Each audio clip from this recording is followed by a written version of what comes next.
जैसे को तैसा। ये कहानी एक खूबसूरत से आशियाने की है जहाँ कई सारे पशु पक्षी अपना जीवन बसर कर रहे थे। उसी आशियाने में एक कमल नामक एक चिड़ा जो अकेले ही बरगद के एक पेड़ पर रहता था। कमल चिड़े का संसार में कोई नहीं था। वे बरसों से अकेले ही रहता था। वो हर रोज अलग अलग पक्षियों के पास जाकर मजदूरी करता था और उन पैसों से अपना गुजारा करता था।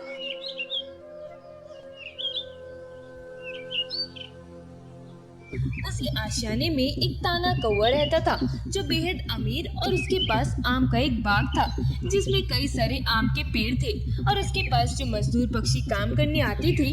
ताना कौवा 10 दिनों तक उस मजदूर पक्षी से अपना आम के बाग का काम करवा लेता था और उसे एक पैसा तक नहीं देता था और 10 दिन होते ही उस मजदूर पक्षी को निकाल कर एक नया मजदूर पक्षी लगा लेता था। इसी तरह उसने अब तक कई पक्षियों से मुफ्त में काम करवा कर अपने बाग को हरा भरा कर दिया था।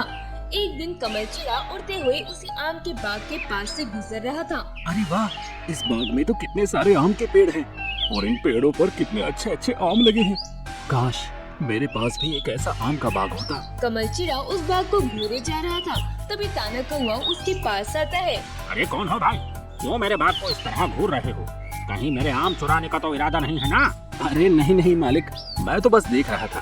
आपका आम का बाग वाकई में बहुत खूबसूरत है। मैंने ऐसा खूबसूरत बाग कभी नहीं देखा। अरे चिड़े भाई, क्या कार्य करते हो आप? कुछ नहीं मालिक, बस हर रोज काम की तलाश में निकलता हूँ और जो काम मिलता है वो कर लेता हूँ। ये चिड़ा बहुत मेहनती लगता है, ये मेरे बहुत काम आ सकता है। मैं इसे अपने आम के बाग में रख लेता हूँ, इससे तो मुझे बहुत मुनाफा होगा। अरे चिड़े भाई, मुझे कब से एक मजदूर पक्षी की तलाश है जो मेरे आम के बाग की अच्छे से देख रेख कर सके, आम के पेड़ों को दिन रात पानी डाल सके, उनके ऊपर की गंद साफ कर सके। क्या तुम ये कार्य करोगे? बदले में मैं तुम्हें काफी सारे पैसे दूंगा। अरे वाह, ये तो बहुत ही अच्छा काम है। इसमें तो ज्यादा मेहनत भी नहीं लगेगी और मेरी रोज रोज की काम ढूंढने की समस्या भी दूर हो जाएगी। जी मालिक, मैं ये काम करने को तैयार हूँ। अच्छा तो चिड़े भाई, आप आज से काम करना शुरू कर दीजिए। कमल चिड़ा उसी समय ताना कौवे के बाग में काम करना शुरू कर देता है। ताना कौवा उसे काम करने का सारा तरीका बता देता है और वहाँ से अपने घर चला जाता है। कमल चिड़ा सारा दिन उस ताना कौवे के बताए अनुसार उस आम के बाग में काम करता है। देखते ही देखते 7 दिन बीत जाते हैं। कमल चिड़े ने ताना कौवे के आम के बाग को इतना हरा भरा और खुशनुमा कर दिया था कि अपने बाग को इतना अच्छा देखकर ताना कौवे की आंखें फटी की फटी ही रह जाती है। अरे वाह, ये चिड़ा तो बड़ा ही कमाल का है। इसने तो मेरे बाग की पूरी दिशा ही बदल दी। एक काम करता हूँ, इस चिड़े से मैं पूरे 20 दिन तक अपने बाग में काम करवाता हूँ और जैसे ही 20 दिन हो जाएंगे मैं इसे बिना कुछ पैसे दिए ही लात मारकर यहाँ से भगा दूंगा। रात का समय ताना कौवा अपने घोंसले में बैठा हुआ था, तभी कमल चिड़ा वहाँ आता है। मालिक, मैं 7 दिनों से आपके बाग में दिन रात मेहनत कर रहा हूँ। मालिक, मुझे मेरे काम का थोड़ा पैसा तो दे दीजिए। मुझे अपने घोंसले में राशन भरना है। अब मेरे पास एक पैसा तक नहीं बचा। अरे चिड़े भाई, इस समय मेरे पास भी कोई पैसा नहीं है। सारा पैसा तो आम के नए पेड़ में लग गया। अब तो आपको पूरे 12 दिन बाद ही पैसा मिलेगा। क्या 12 दिन बाद? पर मालिक, इतने दिनों तक मैं भूखा कैसे रह सकता हूँ?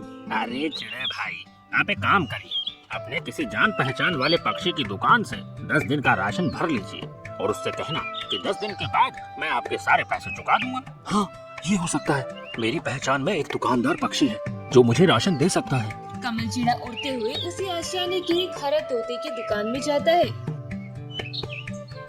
अरे तोते भाई, मुझे 10 दिनों का राशन उधार मिल सकता है क्या? मैं एक ताने कुएं के बाग में काम करता हूँ जहाँ से मुझे 10 दिन बाद पैसा मिलेगा। जब मुझे वो पैसा मिलेगा मैं आपका सारा पैसा लौटा दूंगा। हरा तोता जैसे ही उस ताना कौवे का नाम सुनता है वो गुस्से से आग बबूला हो जाता है। क्या वो पाखंडी कौवा? अरे चिड़े भाई, अभी इसी समय उस ताना कौवे के बाग में काम करना बंद कर दो। वो बहुत चालाक और लालची किस्म का पक्षी है। उसने अब तक इस जंगल के कितने गरीब मजदूर पक्षियों से अपने बाग में काम करवा लिया है और उन्हें बिना पैसे दिए ही लात मारकर 10 दिन बाद वहाँ से भगा दिया है। वो कौवा हर 10 दिन के बाद अपने बाग में एक नया पक्षी रख लेता है और जैसे ही 10 दिन होते नहीं कि वो कौवा उस मजदूर पक्षी को बिना कुछ दिए धमकी देकर भगा देता है। ऐसा उसने अब तक कई सारे पक्षियों के साथ किया है। क्या?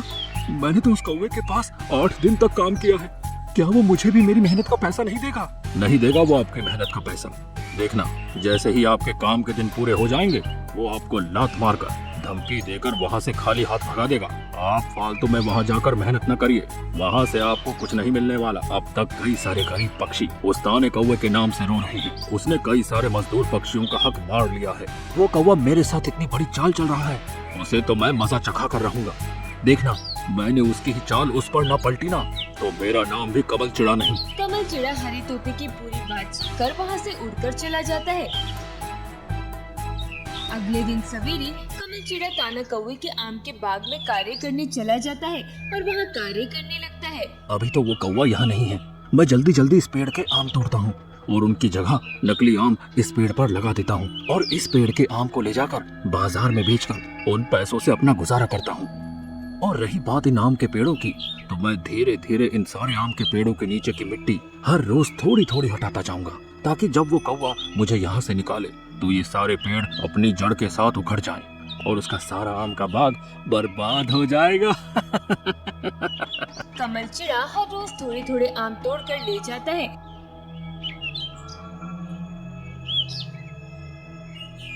और उनकी जगह नकली आम उस पेड़ पर लटका देता था और हर रोज हर पेड़ के नीचे की थोड़ी थोड़ी मिट्टी निकालता जाता था, जिससे वो पेड़ एकदम से कमजोर हो जाता था। इसी तरह 12 दिन बीत जाते हैं। कमल चिड़े ने अब तक सारे आमों के पेड़ से आम तोड़कर बाजार में बेच दिए थे। अब उन पेड़ों पर केवल नकली आम लगे हुए थे और उनकी जड़ें भी बहुत कमजोर हो गई थी। अब कमल चिड़े का इस आम के बाग में आखिरी दिन था। ताना कौवा जब अपने बाग को देखता है, अरे वाह, मेरे आम के पेड़ों पर तो कितने सारे आम लगे हैं। अब मैं इन सारे आमों को आराम से बाजार में बेच सकता हूँ। अब इस चिड़ी का मुझे कोई काम नहीं, इसे भी मैं अब लात मारकर यहाँ से भगा देता हूँ। ओए चिड़े, अब तेरा काम खत्म हो गया, चल भाग यहाँ से। मालिक, मुझे मेरे काम का पैसा तो दीजिए। मैंने आज तक किसी को पैसा दिया है जो तुझे दूंगा? चल भाग यहाँ से, वरना तुझे मार मार कर इसे आम के बाग में फेंक दूंगा। कमल चिड़ा और ताना कौवे के बीच बहुत बहस होती है। आखिरकार कमल चिड़ा वहाँ से निराश होकर चला जाता है। इधर ताना कौवा अपने आम तोड़ने जाता है, तभी वो सारे आम के पेड़ धड़ से जमीन पर गिर जाते हैं और जब ताना कौवा उन आमों को देखता है तो वो सारे आम नकली थे। अरे ये क्या, ये सारे आम तो नकली है और मेरे सारे पेड़ भी खराब हो गए। इसका मतलब इस चिड़े ने मुझे धोखा दिया। इसे कहते हैं जैसे को तैसा। ताना कौवा ज़ारों कतार रोने लगता है। इसे कहते हैं जैसे को तैसा।